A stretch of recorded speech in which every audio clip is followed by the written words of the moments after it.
Hello, hello. Hello. Hello. Hello.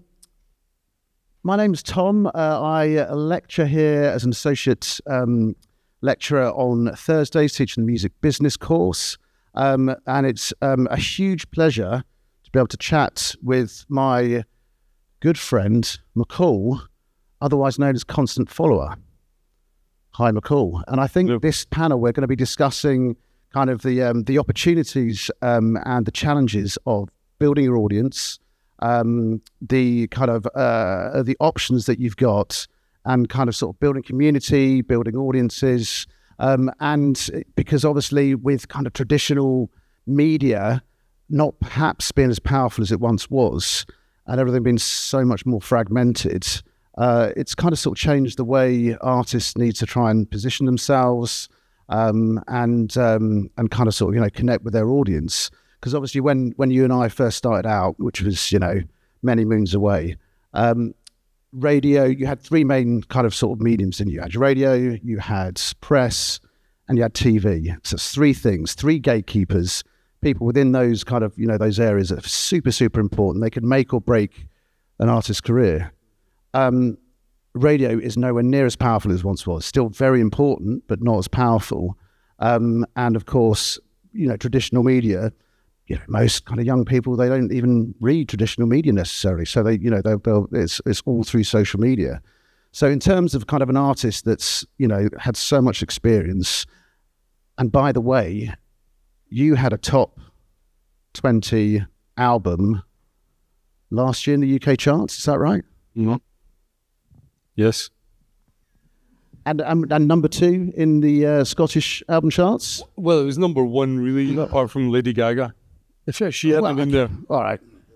Wow. Yeah, we won't. I think she was there for about a year and a half, something like that. No, yeah, I think it was 14 in the UK charts for 2 weeks, and number 2 in the Scottish charts for 2 weeks. So. And that's phenomenal. I mean, that's a phenomenal achievement. And a lot of that wouldn't have necessarily been driven by traditional media. Most of that was driven by traditional media, actually, believe it or not. We'll come to why that is, but yeah, that was driven by physical sales of the album. That was driven by traditional media, pretty much. Interesting. Yeah. Okay, well, we'll get into that in a second. Okay, so in terms of all the platforms that are available, what's kind of the first thing that you would need to start thinking about as a new artist, emerging artist? Let's say you're just about to release your first single, it's recorded, everything's kind of ready to go, you've got the kind of creative ready. What is, in terms of kind of what would be the next steps for you to start thinking about? I was very lucky when I started releasing. Shall I do a very quick background? Yeah, absolutely. Right, so I'm only 2 albums in, and it doesn't look like that because of the colour of my beard and everything, but I only started 10 years ago. So I was a musician when I was about 16. I was living in this rough part of Glasgow, and I was walking home one night and I got attacked by a gang who took turns jumping off a wall onto my head. So it took me 20 years to go over that, which is why I've only just released my second album. So I'm sort of trying to catch up with what's been going on. But one of the things that was very fortunate was that I got help from help musicians, and part of that was mentoring, and part of that was this mentor called Jessie from Wicksteed Works, who's a kind of fan engagement. No Gallagher phoned her while she was on the phone to me. That's the kind of level of people that they were kind of giving us to work with. But what she said was, once you've got all of that ready, you've got all of your artwork and all that, begin again. Go back to the start and find out who you are as an artist, because this is a thing that none of us do, and we all don't realise it. But see, if we can't communicate who we are and what our music is and where it comes from and what our values are and what we're about, how can we expect other people to understand it? If we're not, in her words, our own biggest fan that knows everything about us, how can we expect other people to be fans? So part of what we're all doing wrong when we're sort of amateurs on the way up is we're all trying so hard to be fast. But what you need to do is just slow down and go back to the start and just say, right, what is this about? What does my music stand for, And see, having a really clear picture of that, or having it written down, that gives you somewhere to go, Yeah.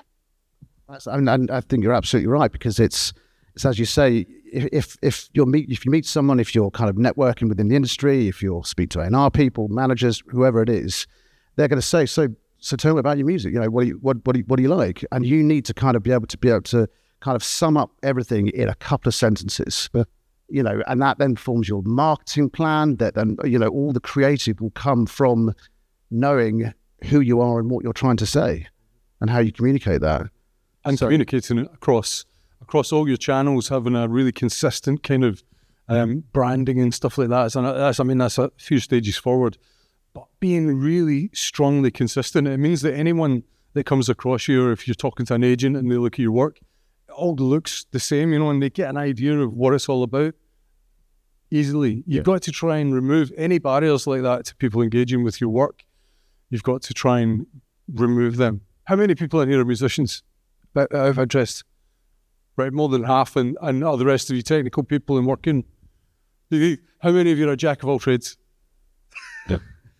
Well, that's part of being a musician as well now, isn't it? Nobody's just a musician anymore. I think that's a different conversation, but it's good to know. It's good to know how many people are doing what and who we're talking to.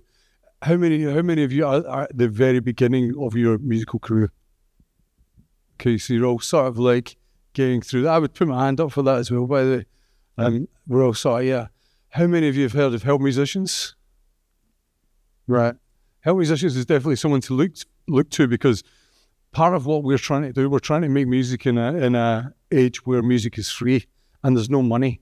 So see, having a little bit of funding, this was another thing that I was told right at the very start. Once you've got something recorded yourself, get a little bit of funding, and that gives you options to be able to do these things that we're talking about. And there's lots of institutions and bodies out there that you can apply for funding. Absolutely. There's a sort of almost a skill to doing those applications as well. But as you say, that's the British Trust, whatever, PRS, PPL, there's funding there, and you obviously have to apply, but they will ask for a kind of plan. They'll ask for what kind of music you do. They'll ask for who you are as an artist, what's your long-term plan, how you're going to get there. So there's definitely there. But these institutes, they want to give, they've got a set amount of money they have to give away each year. They want to give it away. They want to help artists. But it's something that an artist needs to do. They can't rely on a manager. It needs to come from themselves. Well, that's another reason to know what you're talking about, to be able to communicate in application forms and things like that, what it is that you're doing in a really easy way for people to understand. And actually that's, you're talking about traditional gatekeepers, radio and press and media. I think that brings us round to that, because these gatekeepers are a really important part even of funding applications.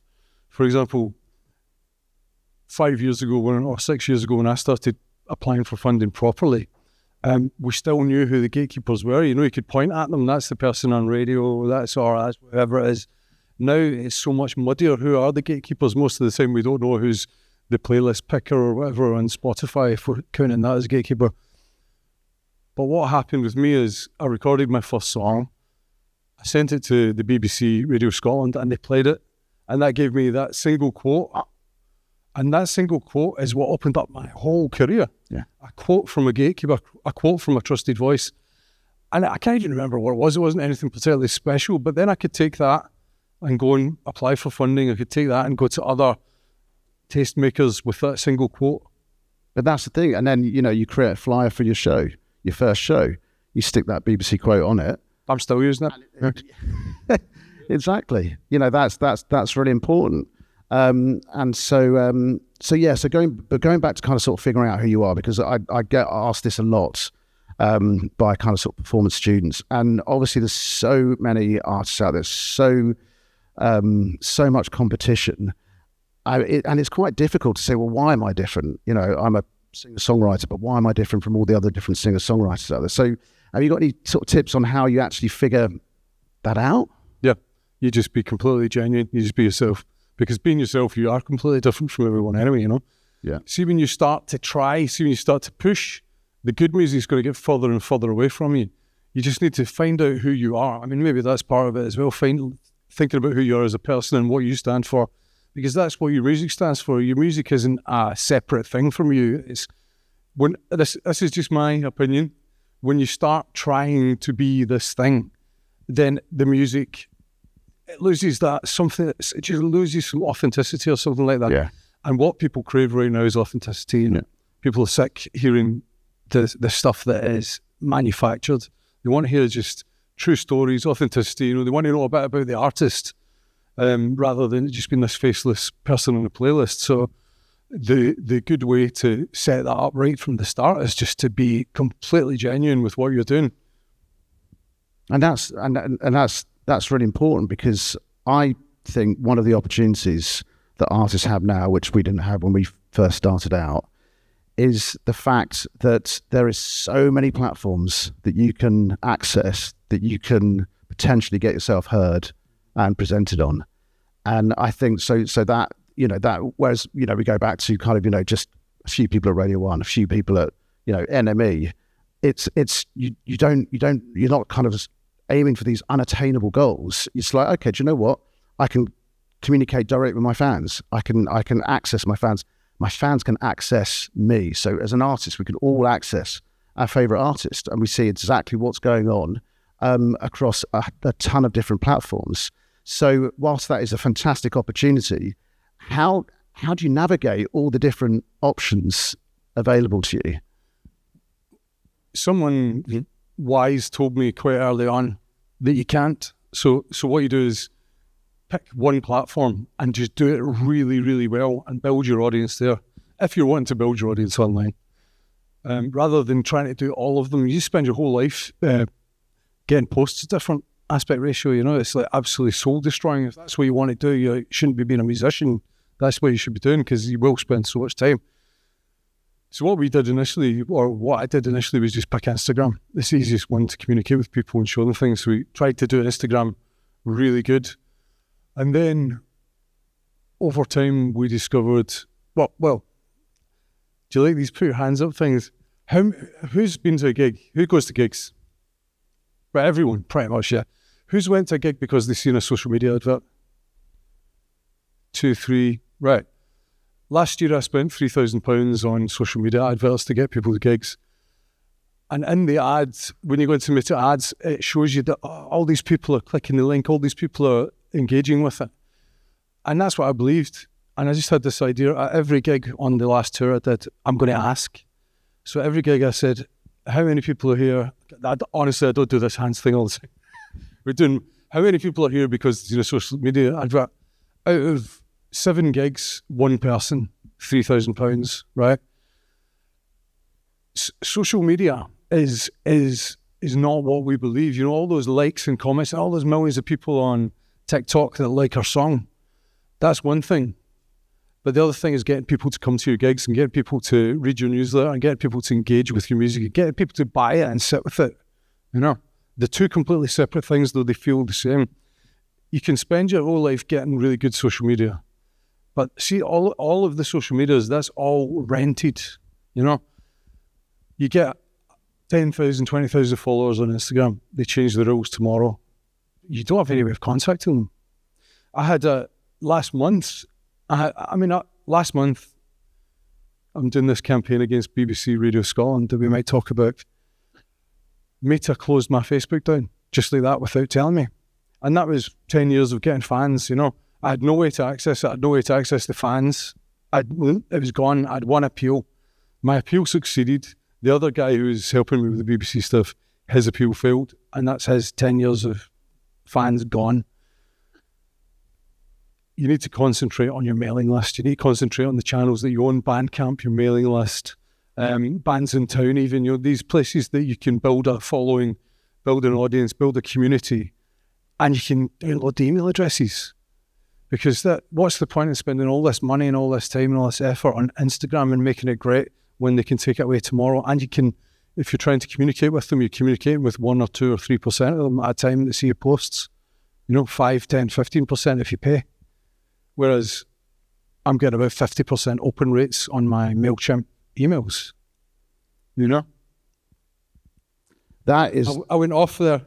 Honestly, I completely hear you, because we're sold this, you know, in the music industry, artists, developing artists, managers starting out, we're kind of sold this belief that if you start paying for ads, it's a targeted way of marketing to your audience. It's just simply, it's not mass marketing, it's targeted marketing. So you think, okay, I'm going to get value for money. And actually, that's just not true. It's just not true. It's not true. Yeah. It's not as targeted as we're led to believe. So you can actually obviously waste money and just kind of sort of, and it just disappears into the ether. So there's a couple of things that kind of, in my sort of capacity as an artist manager, I've noticed, and a lot of artists are actually focusing on making really amazing content, really amazing kind of storytelling, really taking care about how they present themselves, how they launch things, different things that they can do. And try and get, if you can get some kind of native organic content that connects, then when it starts connecting on its own because people have discovered you, people are enjoying the music, then maybe if you have budget, consider boosting that. But don't from the off, don't rely on that. And then the second point I wanted to make as well, which we spoke about earlier, is a little while ago, James Blake was all over kind of national press saying that he's got obviously millions of followers. He's launching this tour. And he realised that only like a small percentage, as you said, of his fans on Instagram were actually got fed his tour announcements. So he suddenly realised that, hold on, Instagram have all this data. They have all the data to my fans. Ticketmaster, which is another conversation altogether, but they also have access to all of his fans. Yet he doesn't. So he was suddenly kind of like, okay, I'm just going to focus everything on building my relationship directly with my fans and my community and my audience. And as you say, kind of mailing lists, they're so important now, aren't they? Absolutely. I think people are craving that. So I keep saying this, but I am fed up of looking at social media. I'm fed up of skimming past a post that someone spent lots and lots of money and time on to make it beautiful, never to be seen again, In fact, when we found out about how much we'd spent on socials and how little people were coming, we made the decision that was that. Not a single other penny is going to be spent on socials. Not a single other minute of time is going to be spent there. We're just going to throw stuff up because nobody's seeing it. And we get the same engagement. We get exactly the same. But what we did was we said, well, we spent $3,000 on socials. Why don't we spend $3,000 on something real? So we started Constant Followers Dispatch, old school postal mailing club. And we sent a message out to all of our mailing lists and on socials. If you want something free through the door, give us your postal address. And that day we had something like 500 postal addresses. Almost everyone wanted to join us. So we thought, well, why don't we add in, it was already paying for itself in terms of us spending $3,000 or not. This time we're going to spend on art and postcards and stickers and just cool little things through the door. Why do we add in tiers? So we added in like a hero tier at £100, a £50 tier, a £10 tier, and a £5 tier, and the free tier. And this is now bringing in for the band over £2,000 a year. And it's only been going a month every year, It shows what people want. People, they want this sort of personal touch. They want to know the band. They want to talk to you. They want to know what you're all about. And getting something through the door. I know that 50% of my MailChimps get opened. I know that 100% of my letters through the door get opened. And though they're all paying for it, this is the best marketing. I'm sending them stuff I had this idea that every year I would send out everyone who bought something on Bandcamp, I would send them out a lunar calendar that we drew, right? Because we just had this idea, how do we get our name on everyone's fridges for a year? And we knew that a lunar calendar, it's kind of like, you don't really use it, but you could use it a bit. It's a small thing, a beautiful thing. And now we send that out every year, and but all these little things it's about building a real community, about building a real audience that are really engaged. When people, they all have my address, they all have my, my studio address, so they don't come and get me in the night, but they all have my email address, so that they can get in touch and answer them properly. So what we're trying to do is just engage, really engage. But and that's the thing. So, you've got, it might not be huge numbers. We're not talking millions of fans here because obviously no one can manage direct communication with millions of fans. But the fact is that you've got these committed fans. You've got these people that really want to know what you're doing. They really want to be first when tours are announced, when new albums released. And having that direct communication is it's the most efficient way of kind of serving that community, but also that community becomes your number one marketers. So and you can offer them exclusive merch and all of this. There's lots of different little ways of, things that is of value, but that also brings in money for the band to be able to make music. Yeah. But like you say, they become your number one marketers. They go out and they tell people because you're doing something really cool and something really special. Yeah. And it also doing something like that allows collaboration. So if you collaborate and get someone to make the postcards and the artwork, there's nothing better than collaborating with people, and that builds a community around that. My first album, we made a music video for every song, and a big long one as well. And all the artwork was all done by local people and stuff like that. I mean, it's not a community project, but it did create a community, this creative community around one bit of work, And if we're all working with people around our albums or around our music or whatever, that's how you meet other people as well. Yeah. I just remember one thing, but I looked at my emails just as I was coming in, and there was an email from White Days. Now, they're a music conference a little bit like this. And that was one of the key things about how we got to know people. I went to every single music conference, even if it was ones I had to pay for, right? And I made myself visible, and I just went up and talked to people. And I did that every year for a few years. And see, by the third year, people knew me by name, even though they didn't know my music.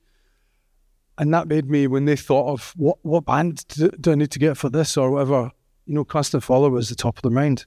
And see, just making yourself visible is such another key bit of this route up. And yeah, you're right. If you look at our socials, you'll see, I can't remember how many, it's not even that important, but we made the decision long ago not to concentrate on that. Yeah. If you look at our record sales, number 14 in the UK charts for 2 weeks, we're selling thousands and thousands of actual records that people actually have in their house. The socials, they don't matter. You're selling more records than followers, essentially. We're selling way more. Yeah, way more. Because we're not concentrating on that. And in 60 years after the apocalypse, there'll be some little girl going through her grandpa's collection, and she'll pull out a vinyl and, oh, what's this, Grandpa? And she'll put it on the record player, And it's like when you're making real things, they live forever. All this social media and Spotify is gone instantly the second a new thing comes in.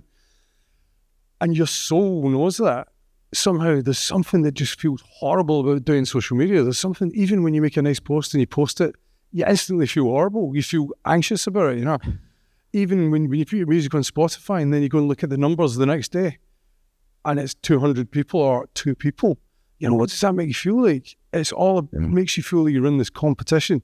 See, when you pack up a little CD or a 7-inch for somebody and you post it to them and you write a wee note on it, you feel bloody great when you put it in the letterbox, It's something about the way that we are doing this. We're not doing this music, we're not doing it to throw it away. We're doing it because we have something to say, hopefully, and sharing it with people that want to listen and sharing real things is a completely different feeling. Yeah. Yeah, I feel so much better since I stopped doing social media as much.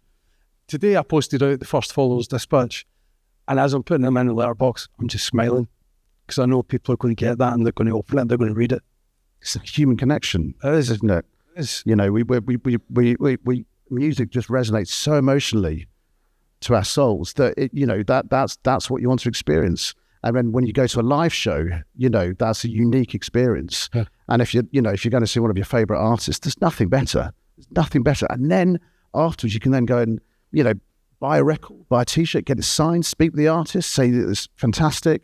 That's every artist I've ever worked with is like, that is the reason they do what they do, is to go and see how their music, that they're really proud of, can actually kind of, really impact other people and other people enjoy it. A stranger coming up to you and say, this is fantastic, thank you. It's just, there's nothing better. Yeah, no, when you know your music's connected with someone, it's just absolutely, every now and again I'll start to lose faith a little bit, and then I'll get an email through from someone, and I'll be like, I won't tell you who this was, but this was a person who I would never have believed in a million years that I would have even spoke to or been in the same room as. And I got an email one night from him saying that my album was his number one album of last year. And that was just like, that fed me for about 6 months, because connecting, you're not only connecting with your audience, but once you're connecting with your audience and you know who you are, then you're reaching out, you're connecting with other people that are doing this work as well. Because we want to meet other people, I want to meet other artists. Something that AI will never, ever come close to. That's the hope. The hope that you should offer yourself is everyone that's in this room is in exactly the right place for what's coming. We will never want to go and watch a gig that's not performed by humans, we will want to see this. We want to listen to music that's performed by people. I think people in the arts right now, it doesn't feel like it, but we're in exactly the right place. And we're going to need it more than ever. And just quick, we're going to go some questions, but just quickly as well. Even if you put on a gig and you got, 20, 30 people turn up, if 5, 10 of those buy a CD, buy a T-shirt, or something like that, you're probably going to earn more money from those merch sales than you are from the fee from the show as well. So all of these little things are just so important to think about early. And every single sale you make, every single person, you get them on your mailing list. You funnel everyone towards that mailing list. That is the most important thing. To just build your mailing list, make your mailing list good. That's what you own, and every time you do anything, it's like, oh, please join the mailing list. That's targeted marketing. Absolutely. Yeah, brilliant. To be cynical, but I'm from a marketing background. Okay, I think we've got some time for some questions. So if anyone wants to ask McCall or myself anything, please fire away. Yes. Have a mic. I'm completely deaf, but I don't know how your hearing is, but mine's sharp. Right. Hi. Yes, you mentioned about having platforms that you own and can control rather than ones that are effectively rented. And you talk quite a lot about mailing lists. Are there any other similar routes that you can go down, maybe at the same time? Yeah, well, I mean, it's all about the mailing lists, mailing your MailChimp, your main mailing list, and then the platforms that circle around that, like Bandcamp, and Bands in Town, you can get your email address from them. There's several others that when someone signs up, they give you your mailing list, and then you just get them all together into the one place. And I think even with MailChimp, I think you're still allowed up to 1,000 people for a free MailChimp. So there's no cost to it, and it's very, very easy to use.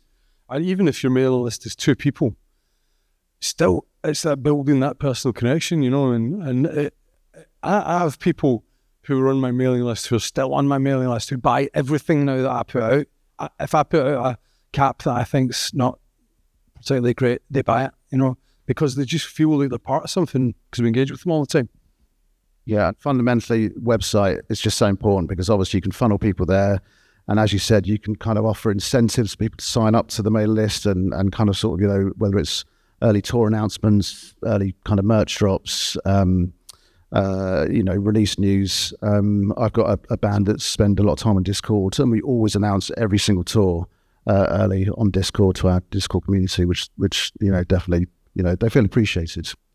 Yeah, our mailing list gets access to a sort of members only sort of area where we'll put in demos or we'll put in things that I wouldn't give to the main audience, and it just keeps this feeling of something a bit special. Hi, I have a question. Well, 2 actually. The first is, do you have a sizable post box? Yeah. Yes. Excellent. Second question, which is probably the nub of it actually. How has, because you were mentioning before that you'd spent a lot on social media and the change that you've seen sort of to your own artistry. I was just wondering how having a mailing list sort of approach has affected the way you run your events, you run your concerts. Like, is there a more personal and sort of intimate feel to your concerts as a result? There is, because people that are on the mailing list that have read 50 emails from me are coming to the gigs and they feel like they really know. In fact, it can be very problematic actually because of the attack that happened to me. I've got a very bad memory. People come to the shows and they come up to me as if we've known each other our whole lives because they've been reading all these emails and they've really built a relationship with the music and the band. So the shows are definitely, then you have this core that comes to a show, and that just makes it a good show because then you've got your audience at the show. When you play a show where nobody knows you, it's a very different feeling. So it does make a huge difference. And when we started really now I get my daughter, my 16-year-old daughter, she stands at the merch table, she gets £1 for every person she gets on the mailing list. Because every single person that gets on the mailing list is like gold for us, you know? It's probably a t-shirt sale and maybe a record sale. So Isla's just like, ching, ching, ching, after the gig, absolutely. You know, but it's so important. Get your daughter on the payroll, I think. The lesson there. Absolutely. Someone that's younger and cuter than you are, for sure. Yeah. No comment. Any other questions at all? Yes. He's turning up a little, and the speaker's perhaps pointing towards us lot. You say that you use some traditional methods, you know, TV, radio, and a bit of support from Radio Scotland. What was the process you went through that you're considering your traditional methods there? Did you have a radio plugger? Were you using a marketing team? Were you on the radio, on the telly, in the papers? You mean that stuff, I guess? Yeah. Well, I think this is another myth about marketing, right? So I did use marketing. The label did marketing that I knew about, and I paid someone £2,500 to do it, someone very, very good. But we got the reports back of what was effective, and what was effective was me contacting people, right? They got the big PR thing. She got 2 or 3 really good ones. I got something like 10, 15, 20 really good ones. Because like us, these people that are the gatekeepers, they're fed up reading 1,000 emails from a PR person. They're fed up with all that shit, you know? They want an artist to come and say, hey, this is what I'm about and here's my music, and don't give a whole lot of nonsense, you know, just a paragraph. And that's what gets me through the gate. Saying it right. I mean, I've got 38 years experience in selling an awful lot of records and producing a lot of artists. And one actually we had spent £20,000 on radio pluggers, got no plays at all. And what I did was I got in my car and I drove to Virgin Radio and I waited at the door. And when Chris Evans came in, I gave him a CD and he played it 2 minutes later. That's it. Just make the effort. That's it. Make the effort and put time aside for the effort, and don't expect other people to do the work for you. See, in this business now, there is no guardian angel coming for you. This is work, all the way until things start to get moving a little bit. You know, you'll be led to believe that a social media person could, for £1,000, could do this. Or this marketer for £1,000 could do this, you know. And I paid it all, and it's all nonsense. See, if you go onto Submit Hub, yeah? Yeah. I think I said this last time. Go onto Submit Hub, pay £100, submit your music. For half of it, submit to smaller blogs that you think might cover it, that might like it. The other half, submit to the absolute biggest blogs, right? And demand that they give you can choose, that they give you feedback, a sentence of feedback, right? Because every single one of those big blogs, they'll all write something quite nice, right? Most of them, half will be crap, half will be nice. They've said that now. They've said that. That goes on your press. Because they've said, even though they thought your song was, this is shit, but the strings are absolutely serene, then strings are serene by whoever it is, you know, goes on your press. I mean, that's just a wee trick, but yeah, you need to do this yourself, and there is no easy, quick way to do it. And honestly, 25 years experience like yourself in the industry. My background's major labels. I worked at EMI, I worked at Universal, so I've been fortunate to work with some massive, massive artists. And I can say the thing that connects them all is that they were all unbelievably driven, worked incredibly hard, very focused. And honestly, if they weren't in music, they'd be CEOs of their own successful businesses, because they just have that mindset. And I think as artists, it's very easy to sort of think, okay, you know what, I'll just get a manager, I'll get an agent, blah, blah. But in those early days, you have to do everything to get yourself into the position where you then have that attention, where you might get people to come to you, agents, managers, labels, whatever it is, but you have to get yourself to that point. And then hopefully you'll be so busy that you then need to build a team around you as well. But absolutely right. It's graft. It's not easy. It's graft. And if you perseverance. Absolutely. If you spend all your time on social media, your music's not going to be getting much better. And it's not the social media that people are interested in, it's the music. Spend your time, spend your energies on getting good. 100%. You know? It is. Yeah, if the music's good, you know, it'll find a way.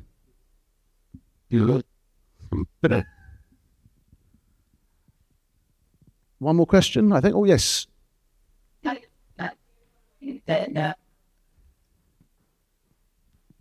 Hello. just touching upon what you said about meeting agents and managers and things like that, I wanted to hear a bit more about what you thought was the best way to do that, because I hear you about it's about the music and not social media. But I've had a bit of the opposite experience as an artist. I've had people say, yeah, the music's really good, but you just don't have the numbers for us to be interested. So I find it actually really disheartening when I hear things like that. So I just wanted to hear about. Well, I say the people that are saying that to you are the wrong people to be working with anyway, right? See if you concentrate on making your music really, really good. See if you work hard and you do something good. People come to you, right? You don't need to go out and look like this. You just keep doing it really good, make yourself visible, and people will come to you, go to these conferences, industry things, and speak to people, make relationships with people. Anyone that's looking at your numbers and saying things like that to you, do you want them working for you? Are they going to drop you if your numbers drop between albums? What you want is you want a genuine, solid relationship that continues. That's like this. I think these old-fashioned relationships that were artist development, they were like that for a reason, because it takes development to develop an artist, and there is bum albums in between or whatever. Work hard and stop spending your time searching would be my advice. Just do what you're doing and do it the best you can do, and people come to you. They want to make money from you. As soon as people think that there's something to be had there, they'll be there. Instantly. The numbers will come. Like if the music's good, and obviously we were talking about how fragmented everything is, but first and foremost, if you present yourself, if you know who yourself as an artist, that's number one. Number two, obviously make sure the music's right. Number three, plan ahead. So make sure that you've got things happening. So if you do get that moment where a song connects, then you've got something to follow up with. You're not panicking going, oh my God, what am I going to do? So you've got to think about that. And obviously, you do have to think about your content. But that will come with the music. And if you know who you are, that content suddenly becomes very easy to create. And you've got something to say, you've got narrative, you've got themes, you've got all of these things that can kind of sort of play into that. And then from that, you'll get your shows, you'll start building your audience, and then suddenly your numbers are going to grow. And then, as you say, then the right people will come to you. Major labels will always say, oh, we need to look at numbers, you need to deliver it on a plate. That's not really the right home for most artists now. It's very few artists that actually kind of work on a major label. There's so many other routes. Do you want to be the smallest artist on a major roster, that nobody's paying any attention to? Or do you want to be the mid to biggest artist on a small boutique roster of someone that cares? Yeah. And that's kind of what I've been aiming for, and that's who I want to work with. You want someone that's going to be on the team with you, not just like this is the other reality of it. You think by signing a publishing deal, all that work's off me. It's you that does all the work still, really. It's absolute bullshit. They take the money, but you do the work. So that's why you need to wait. Just don't go into anything too early, Even these things like Centric, who are chasing you publishing, you're doing a lot of work for that, And if you learn how to do this, then when it does come to the point where you're, offered deals and stuff like, you'll be so savvy, you'll be so, you'll understand it so well that you'll be able to make the right decisions going forward. I think that's it. I think we've, cool time. But thank you so much. Honestly, it's been absolutely brilliant hearing from you, and good luck with everything going forward. And I know you've got, a ton of stuff coming up over the next few weeks, including a Radio 4 documentary, which is going to be exciting. Yep. Thank you very much. Thank you. Thanks for having us. Cheers, guys.